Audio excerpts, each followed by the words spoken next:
Kelly Ripa shared a glimpse outside her stunning Manhattan brownstone home on Sunday, as snow fell and dotted the trees lining her street. The TV personality posted a clip to Instagram which showed gold and red lanterns hanging from the tree branches and fairy lights wrapped around the trunks, offering a glimpse into a slower side of Kelly's busy life. In the foreground, Kelly's balcony was decorated with greenery and red Christmas baubles, in preparation for the December 25th holiday. The tune Skating by Vince Guaraldi Trio played in the background of the clip as Kelly's winter wonderland was revealed. Between 1 and 3 inches of snow fell over the weekend in Manhattan, according to ABC 7 New York, marking New York City's first major snowfall of the season. Parts of Long Island and New Jersey received up to 8 inches of snow, with the weather event sparking chaos at LaGuardia Airport and JFK International Airport. Kelly's view from her $27 million NYC home was a far cry from this chaos, with the snow falling gently onto the trees and the quiet street below. The 55-year-old and her husband, Mark Consuelos, have lived in the townhouse for several years and raised their 3 kids, Michael, Lola, and Joaquin, into space. The couple lived in an Upper West Side apartment after tying the knot in 1996 and relocated to a $9.5 million Soho apartment in 2005. We were living uptown, then we moved downtown. Then we moved uptown for renovation back downtown, Kelly explained on Live with Kelly and Mark, detailing their journey to find their forever home. Their current abode features 5 bedrooms, 6 bathrooms, an elevator, and a rooftop terrace, and the design is heavily influenced by a beautiful hotel in Europe, as Mark shared with Architectural Digest. It's sexy, it's peaceful, it's quiet. That was the feeling we were going for, he added. Kelly revealed that she never wanted to leave the house and was ready to grow old there.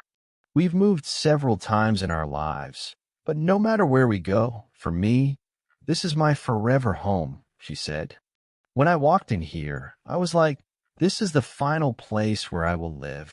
I love this house so much. She added, I don't want to sound morbid, but they'll have to carry me out of here feet first because I've gotten good and comfortable in this house.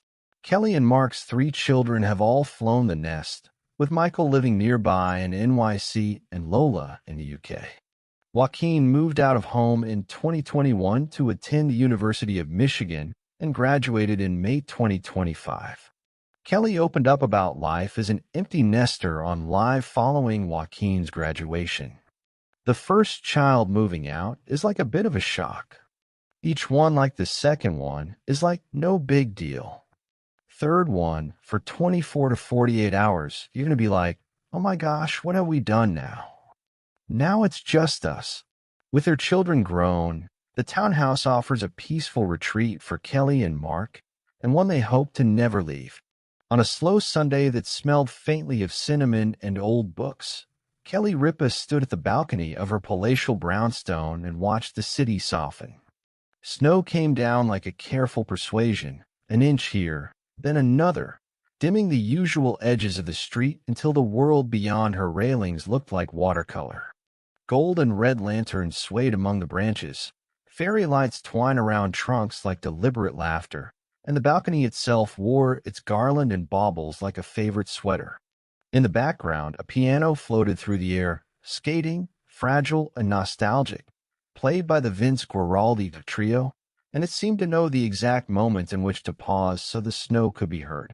She filmed the scene with a slow, affectionate eye, not to announce, but to keep, not to parade, but to remember. The clip was a small thing, just a glimmer to tuck into the spaces between her days, where live shows and scripts left little room for quiet. When she lowered her phone and turned, the apartment behind her hummed with its own kinds of light, soft lamps, the glow from framed photographs, the faint, steady thrum of a life assembled carefully over time. Beside her, Mark Consuelos wrapped his hand around a mug and watched the same view with eyes that had memorized it. He wore a sweater that had belonged to someone else's winter mornings, and a look that said he always liked to stand with Kelly in these transitional moments, the moments where the city changed its coat and the house exhaled.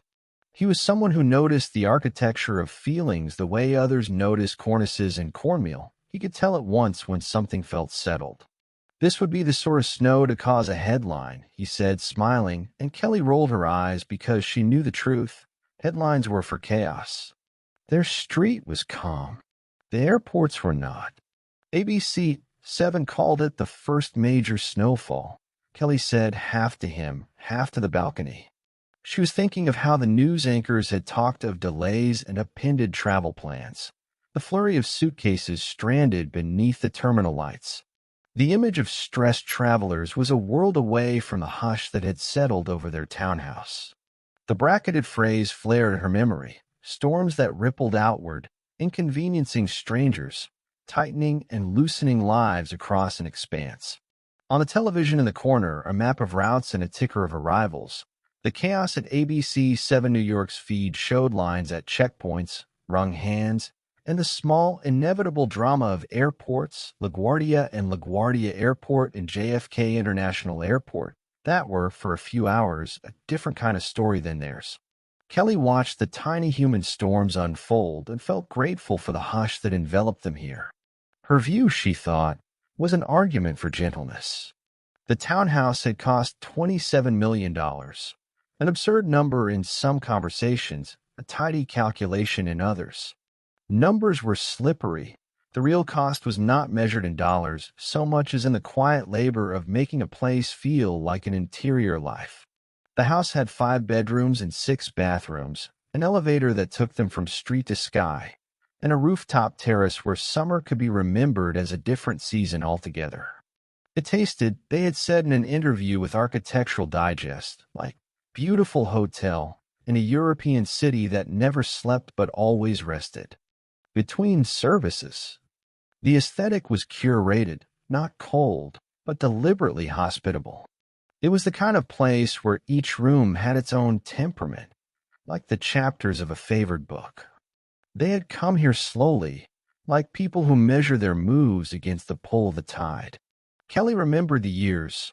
Uptown apartments after wedding bands and vows, a Soho place with light that moved across hardwood floors like a procession, then a return uptown while renovations did their work, then back downtown again.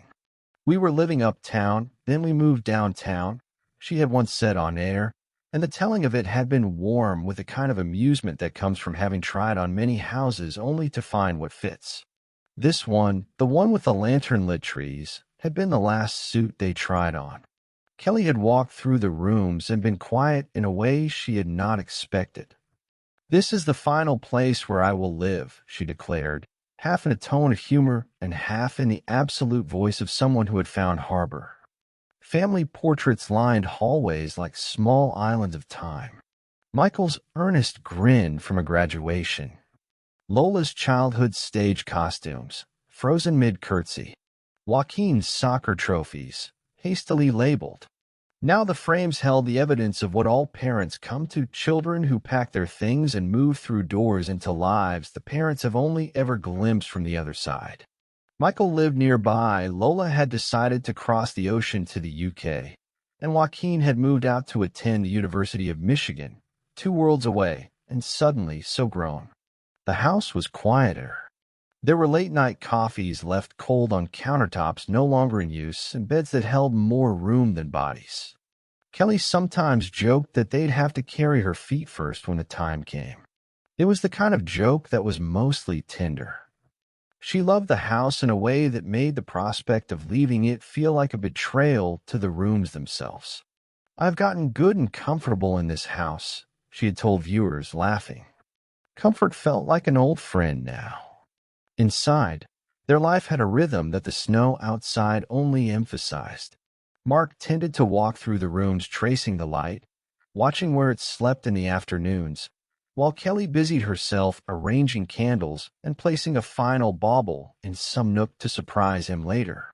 On the stairwell, the banister felt warm because 100 hands had gripped it. The shelves were a catalog of interests, art books, travel mementos, a small gallery of European hotel keys Mark had collected on journeys when they tried to catch an afternoon of anonymity. The elevator, practical and sometimes comedic, given how often guests forgot what floor they needed, was like a polite servant, carrying them between levels with a discreet hum.